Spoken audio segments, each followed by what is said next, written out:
지난 목요일에 연합뉴스 랭킹 5위에 오른 기사가 하나 있었습니다. 초등학생 아이를 두고 있는 엄마인데요, 미혼모입니다. 다른 엄마들과 더불어서 녹색 어머니의 활동을 잘했고 그렇게 친하게 지냈는데, 어느 날 자기가 친하다고 생각하는 엄마에게 사실은 내가 미혼모입니다 라고 고백을 했습니다. 그 후에 어떤 일이 일어났냐면, 그 이야기를 들은 엄마가 다른 엄마들에게 저 엄마 미혼모래 라고 말을 전하면서 그 녹색 어머니에 속한 엄마들이 이 미혼모 엄마를 왕따시키기 시작했습니다. 인사를 해도 받아주지 않고 눈길도 마주치기를 거부했습니다. 그 엄마를 거절한 것이지요. 이 이야기는 한국미혼모 가족협회의 대표 김민정 씨가 전한 이야기입니다. 여러분, 우리는 살아가면서 때로는 타인에게 왕따, 또 타인에게 거절을 당한 경험들을 가질 수가 있습니다. 가정이 되었든 회사가 되었든 어떤 단체가 되었든 심지어 교회 공동체에서도 그런 경험을 할 수가 있습니다. 그래서 사람이 사람에게 거절을 당하면 깊은 배신감, 깊은 상처를 받게 됩니다. 그것이 드러나는 것이 대인 기피증이죠. 대인 기피증이라는 것은 쉽게 말하면 다른 사람과 눈 마주치는 것도 싫고요, 말을 섞는 것도 싫고요, 그 사람들이 두려워지는 증상을 말합니다. 사회 불안장애 일종으로 사실은 정신질환의 하나입니다.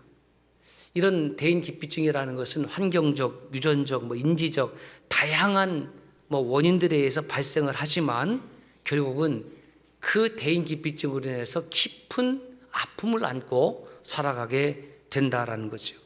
우울증도 찾아오고 삶의 무기력증도 찾아오고 외로움도 찾아오고 희망은 사라지고, 이러한 대인 기피증의 증상들이 몇 가지 있는데, 첫째가 정면 공포가 정면 공포라는 거예요. 얼굴이 아주 붉어지는 증상으로 다른 사람 앞에서 자신을 수치스럽게, 부끄럽게, 창피하게 여깁니다. 두 번째로는 시선 공포가 있습니다. 다른 사람이 나를 쳐다보는 것도 싫고 내가 다른 사람을 보는 것도 싫어합니다. 세 번째로는 가면성 얼굴입니다. 시선 공포가 악화된 증상으로 자신의 본성과 달리 얼굴에 표정이 나타납니다. 이러한 대인 기피증의 치료법을 검색을 해 보았습니다. 그랬더니 몇 가지가 나와요. 1번, 먼저 말을 걸어 보세요. 손목과 팔목에 지압을 해주세요. 거울을 보면서 웃으면서 인사하는 버릇을 키우세요. 몸에 힘을 빼고 복식 호흡을 해주세요. 두려움을 버려주세요. 다른 사람의 시선에 신경 쓰지 마세요. 제가 이렇게 말씀을 빨리 한 이유는 제가 판단하기에는 대인 공포증을 또는 대인 기피증을 없애기 위한 실제적인 방법이 별로 아니라는 겁니다. 두려웠다고 그러는데 두려움을 버려주세요 그러면은 그게 버려지냐고요. 다른 사람이 시선이 나에게 쓰여지는 것이 싫다고 하는데 다른 사람의 시선에 신경 쓰지 마세요 그래서 신경 쓰지 않는다고 하면 누가 대인 기피증으로 고통을 받겠습니까? 지난 목요일 아침에 우리 교회에 한 달에 한 권씩 책을 읽는 렉시오 디비나 클럽이 있습니다. 여러분 원하시면 담당 교육자에게 가면 누구든지 가입을 할 수가 있습니다. 그래서 책 한 권을 카톡에 띄워놓으면 본인이 알아서 구입해서 책을 읽는 겁니다. 다른 특별한 어려움은 없어요. 숙제도 없습니다. 그 거룩한 독서 모임 카톡방에 제가 책을 읽다가 한 줄을 읽게 됐는데 그것이 감동이 돼서 제가 이렇게 띄워놨습니다. 교회는 우리 가족이다. 교회는 하나님께서 우리에게 주신 가족이다. 그러므로 체념하지 말라. 상처가 회복되어야 할 곳으로 교회보다 더 좋은 곳은 없다. 할렐루야. 사람이 살아가면서 받는 상처 또는 신앙생활에서 받는 상처도 있지만 그럼에도 불구하고 여러분들이 절대로 타도시 청주산업 공동체를 떠나지 말기를 바랍니다. 왜냐하면 사람에게 받은 상처는 또 다른 사람으로 하나님께서 치유해 주시기 때문입니다.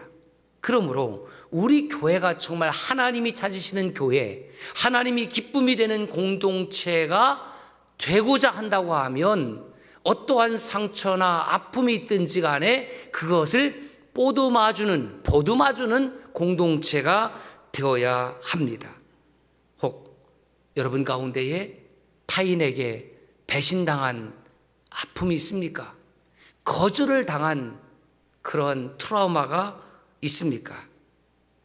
우리 교회가 여러분의 상처와 아픔을 보듬어주는 거룩한 공동체가 되기를 존귀하신 주의 이름으로 축원합니다.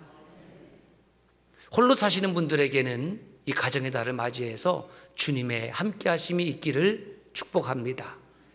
부부로 사시는 분들에게는 이렇게 한번 여쭈고 싶어요.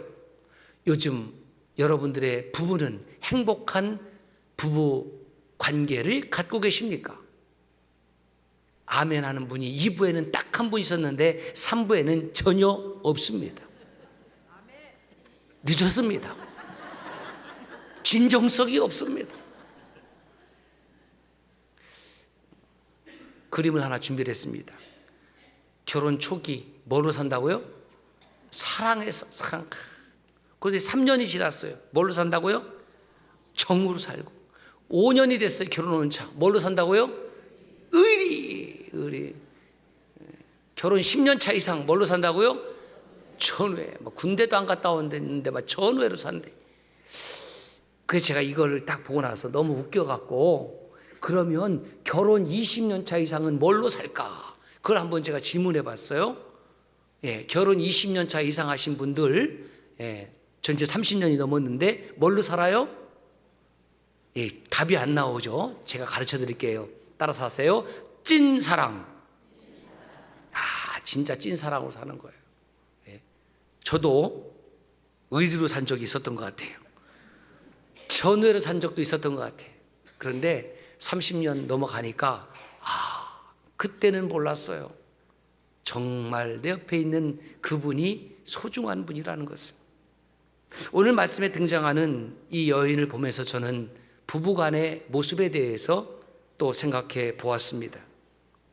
주님께서 사마리아 수가성에 방문하셨습니다. 이 수가성에 방문하시기 전에 주님의 일정을 좀 우리가 알아야 되는데, 먼저 예루살렘에서 유월절을 지키셨습니다. 그리고 요단강으로 이동하셔서 세례자 요한에게 세례를 받으셨습니다.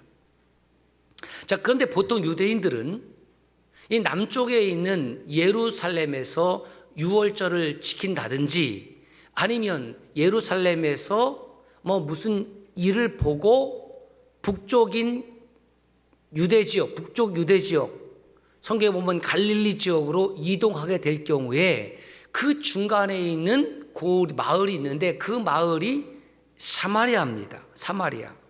예. 그래서 이 사마리아를 직접 가면 빠르지만 돌아가요. 동쪽 베레아 지역으로 돌아가면 3일이 평균 더 걸림에도 불구하고 사마리아 지역을 관통해서 가지 아니하고 우회해서 지나갑니다. 화면을 보시면 남쪽에는 유대, 북쪽으로는 사마리아가 있고, 그 사마리아를 넘어가면 우리 성경에 익숙한 갈릴리가 나오잖아요. 예수님이 복음 전주의 기지로 삼았던 갈릴리. 자, 여기 역사가 있습니다. BC 931년에 이스라엘의 초대 왕이 사울이고, 두 번째 왕이 다윗이고, 세 번째 왕이 솔로몬이고, 솔로몬의 뒤를 이어서 솔로몬의 아들 르호보암이 왕이 올랐는데, 이 르호보암이 젊은 사람들의 이야기만 듣고 아주 강압적인 통치를 하기 시작하면서 분열되기 시작합니다.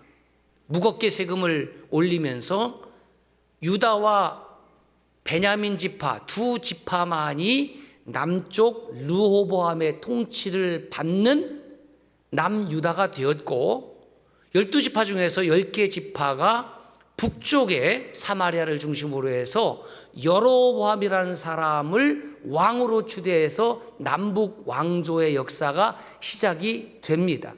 시간이 흘러서 BC 722년에 북이스라엘의 19대 마지막 왕이 호세아 왕인데, 이 호세아 왕 때에 아시리아의 사르곤 2세에 의해서 완전히 북이스라엘이 멸망당합니다.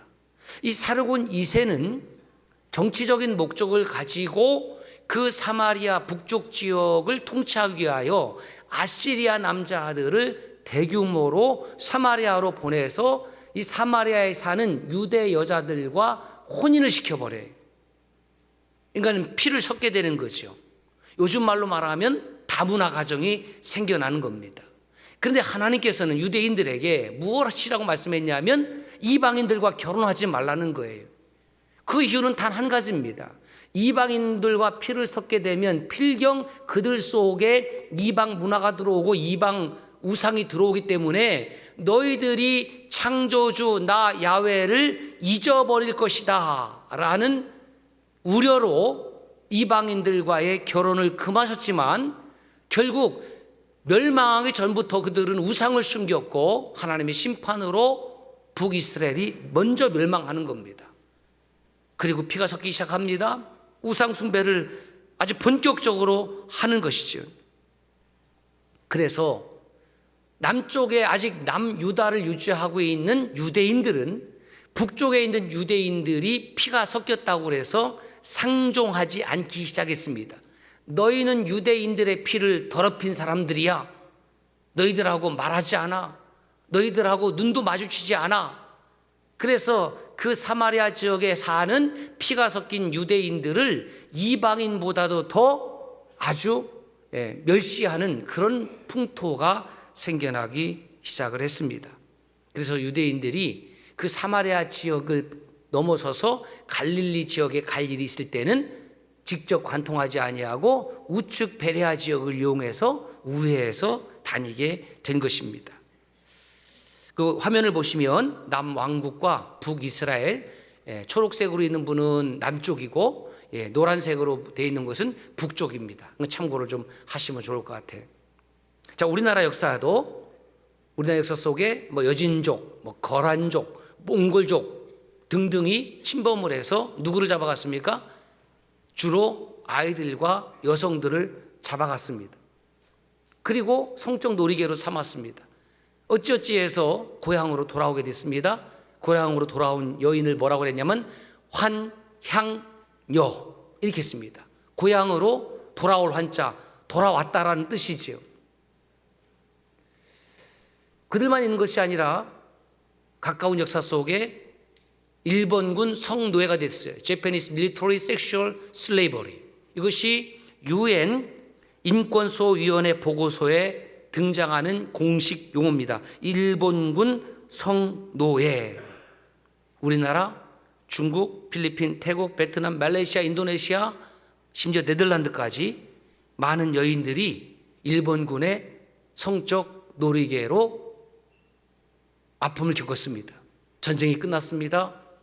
고향 땅으로 돌아왔습니다. 몽골족에 잡혀갔든 거란족에 잡혀갔든 여진족에 잡혀갔든 일본군에 잡혀갔든 고향 땅으로 돌아온 여인들, 온 몸이 만신창이가 되어버렸습니다. 자존감은 무너졌습니다. 가치가 없습니다. 그런데 환향여, 그들을 감싸 안을 공동체는 어디에도 없습니다. 그리고 니은자를 덧붙여서 뭐라고 했습니까? 환양년이라고 손가락질하고 돌팔매질 했습니다. 내가 돌아갈 것은 고향밖에 없어서 고향 땅으로 돌아왔는데 그 부모들조차도 받아주지 못합니다. 얼마나 아픔의 세월을 우리가 보냈습니까? 이 땅에 살아가는 우리의 부모, 그 위의 세대들, 여인들이 정말 질곡 많은 삶을 살았습니다. 누가 잡혀가고 싶어서 잡혀갔겠습니까? 누가 놀이개가 되고 싶어서 그렇게 살아왔겠습니까? 사마리아 사람들도 마찬가지입니다. 그렇게 대우받고 싶어서, 그렇게 피를 섞이고 싶어서 피가 섞인 것이 아니라 어쩔 수 없이 강제적으로 힘에 의해서, 폭력에 의해서, 억압에 의해서 아시리아 남자들과 같이 살아야 했습니다. 그런데 그 사마리아 공동체에서도 또 다른 차별이 있는데, 그것은 이 여인을 또 거절하는 겁니다. 자기들도 거절당했는데 그 거절당한 사람들끼리 또 그룹을 만들어서 이 여인 하나를 그 공동체에서 거절하는 거죠. 거절의 악순환입니다. 이름 모를 이 여인은 6시, 성경에 나오는 시간은 6을 더하면 오늘날의 시간이 됩니다. 그러니까 12시 정오에 물을 길러 야곱의 우물에 갔습니다. 그곳에서 낯선 유대인 남자 한 명을 만나는데, 누구도 나에게 말을 걸어오는 사람이 없는데, 누구도 나를 거절해서 알아주지 않는데, 그것도 우리 사마리아 사람들을 개처럼 취급하는 그 유대인이, 그것도 여성이 아니라 웬 낯선 남자가 말을 걸어옵니다. 제가 지금 몹시 목이 마릅니다. 저에게 물을 주세요. 물 한 바가지만 주세요. 대답할 리 있겠습니까? 대답이 없습니다. 들은 척 안 합니다. 주님이 이 사마리아 여인에게 물었습니다. 제 말 혹시 못 들으셨어요? 못 들으셨어요? 그렇게 절박하세요? 뭐라고요? 당신은 유대인이면서 사마리아인 나에게 왜 물을 달라고 하시죠? 미안합니다. 내가 좀 더 공손하게 부탁했어야 하는데. 여기 혼자 있는 것은 위험해요. 당신은 사마리아인이 아니잖아요. 위험하다고요? 저만이 위험한가요? 당신은 여인이기 때문에 더 위험하지 않나요? 그리고 지금은 물을 길러오는 시간이 아닌데 왜 당신은 다른 여인들과 같이 오전에 물을 길러 오지 않았나요? 사람들이 저와 함께하기를 꺼려해서 무더운 정오에 올 수밖에 없어요. 당신이 친절하게 상기시켜준 대로요. 아, 그렇군요. 그러면 왜 그 여인들은 당신과 함께 오기를 원하지 않을까요? 롱 스토리. 얘기하자면 길어요. 어쨌든 저는 지금 몹시 갈증이 났습니다. 물 한 바가지를 마시고 싶어요. 목마른 사람은 못할 일이 없나 보군요. 저는 당신에게 부정한 사람이에요.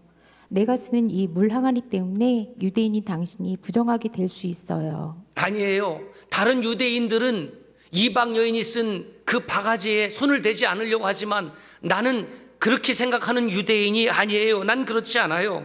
그래요? 당신은 뭐라고 말할 건가요?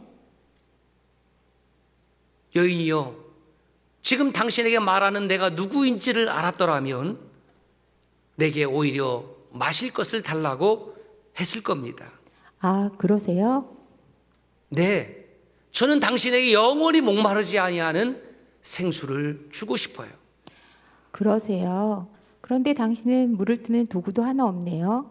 이 우물은 아주 깊은 우물이에요.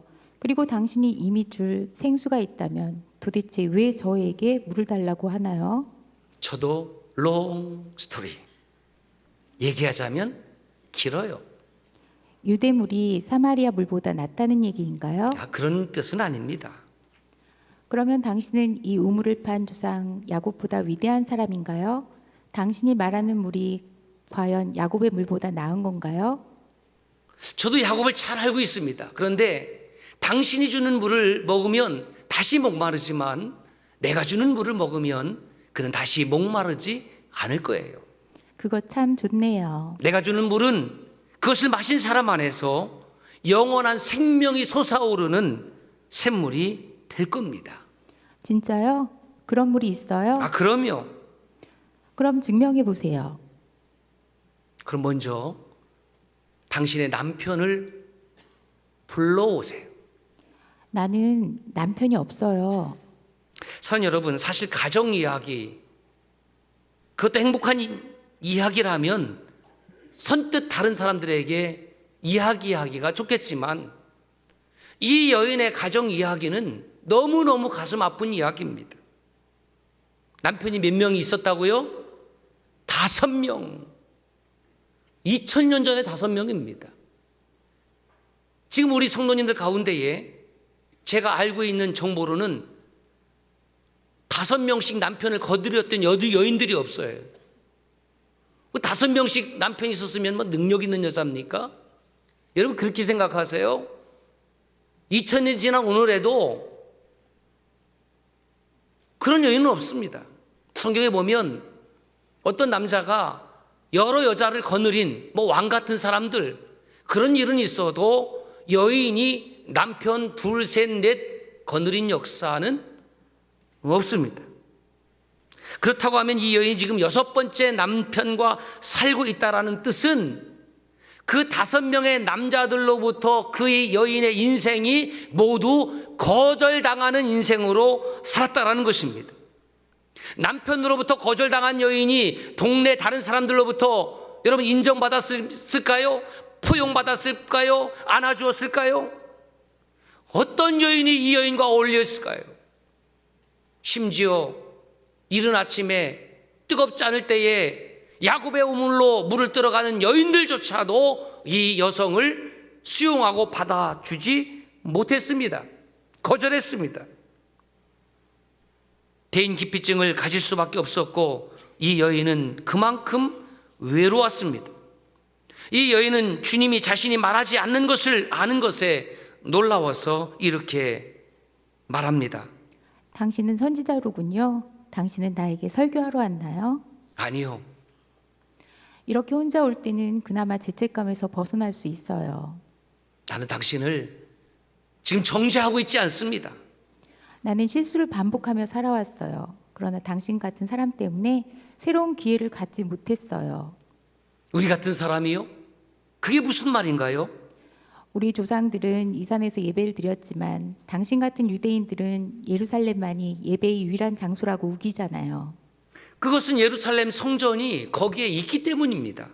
그런데 거기는 우리 같은 사마리아인은 출입할 수 없어요. 그렇군요.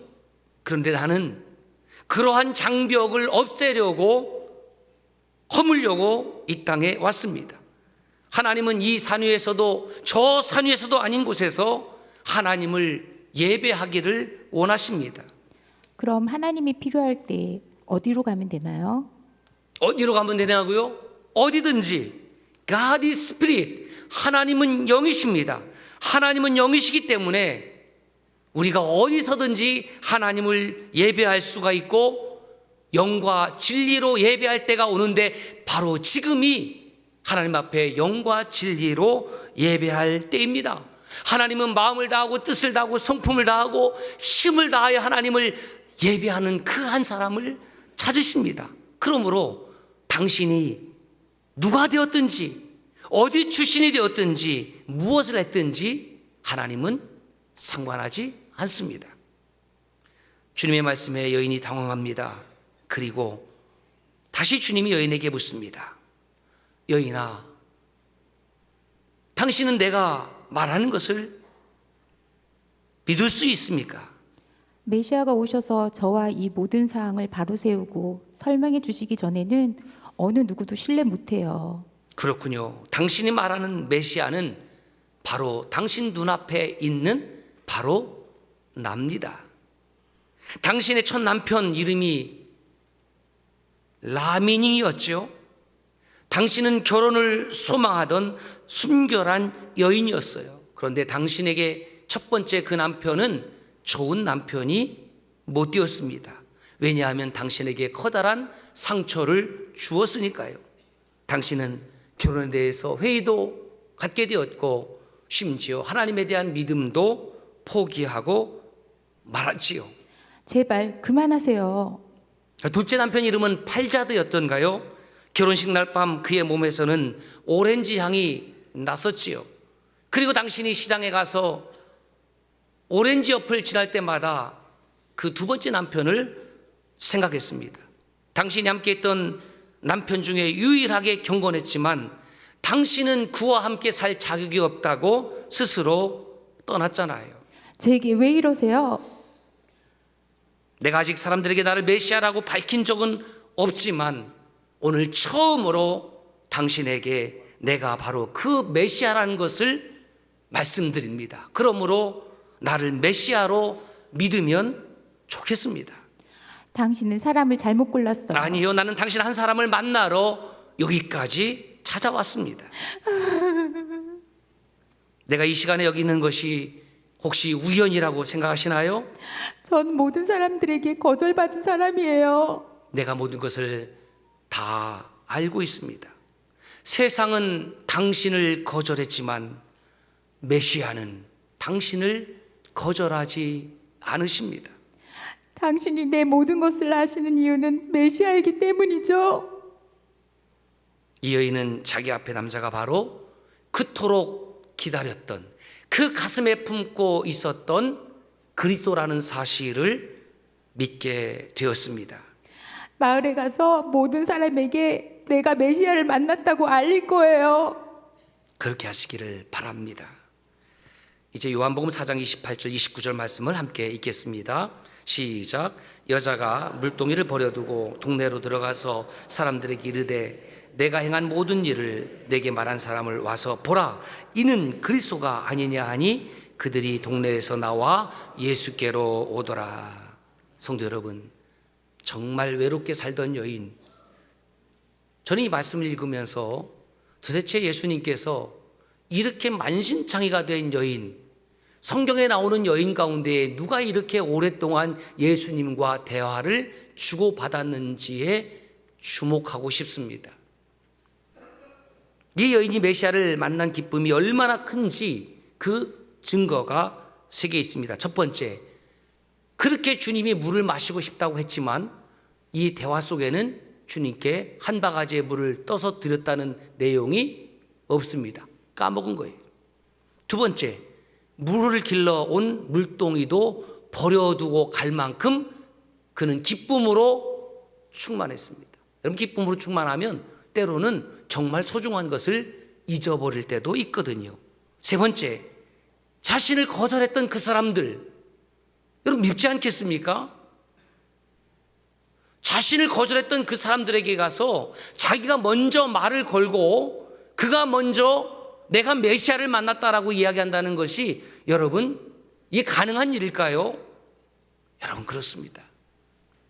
사람들이 가지고 있는 대인기피증에 대한 치료법이 다 필요한 것은, 필요 없는 것은 아니지만 메시아 된 예수, 그리스도 예수를 진정으로 경험하고 만나게 되면 이 짧은 시간의 대화를 통해서 그 여인이 갖고 있었던 모든 상처와 아픔조차도 주님께서 치유해 주신다는 사실을, 할렐루야, 이것이 복음입니다. 사마리아인들에게도 거절당했습니다. 홀로 외롭게 물을 뜨고 있었습니다. 낯선 남자, 그것도 유대인 남자가 말을 걸어올 때에 극도로 방어적인 태도를 가질 수밖에 없었습니다. 잔뜩 경계심을 갖고 있었을 수밖에 없었습니다. 그런데 그 낯선 남자와의 대화가 끊임없이 이어지게 되었고, 그 대화를 통해서 어느덧 그 여인의 경계심이 무너지고 어느덧 그 받은 상처가 치유되고 아물고 회복되어지는 놀라운 역사가 이 요한복음 4장에 고스란히 기록이 되어 있습니다. 이 여인은 예수 그리스도를 만남으로 그의 전 세계가 180도 완벽하게 변해졌습니다. 예수 믿고 구원받는 것은 복음입니다. 그러나 그것으로 복음을 설명하는 것은 충분하지 않습니다. 진정 예수님을 만난 사람, 진정 복음을 받은 사람은 복음을 받은 후에 그의 삶이 이 여인처럼 180도 완벽하게 변화받는다는 사실입니다. 그 결과 사마리아 지역에 가서 이 여인은 내가 메시아를 만났습니다, 내가 그리스도를 만났습니다라고 증언하였고, 이 여인의 모습을 보고 사마리아인들이 예수께 나왔습니다. 예수께 나왔다는 것은 예수님의 말씀을 들었습니다. 결국 그 말씀에 의지해서 사마리아 지역에도 후일에 교회가 세워지게 되었습니다. 사도행전 8장, 9장, 15장에 그 내용이 기록되어 있습니다. 우리는 살면서 과거에 또는 얼마 전에 누군가로부터 거절당한 상처가 있을 수 있습니다. 여러분, 거절당함을 두려워하지 마십시오. 상처받음을 두려워하지 마십시오. 왜? 주께서 피 흘려 값주고 세우신 가도 청주서남 공동체는 그러한 사람들을 한없이 주님의 사랑으로 안아주는 공동체이기 때문에 그렇습니다. 성령 강림 주일입니다. 육신으로 오신 주님께서 God is Spirit, 하나님은 영이시니 오늘 또 영으로 저와 여러분들에게 역사하셔서 이 공동체를 통하여 주님의 안아주심을 경험하기를 원하십니다. 이것이 영이신 주님을 만나고 저와 여러분들이 받았던 삶의 아픔과 고통과 상처가 치유되는 수가의 우물이 되시기를 주의 이름으로 축원합니다. 하나님 아버지 감사합니다.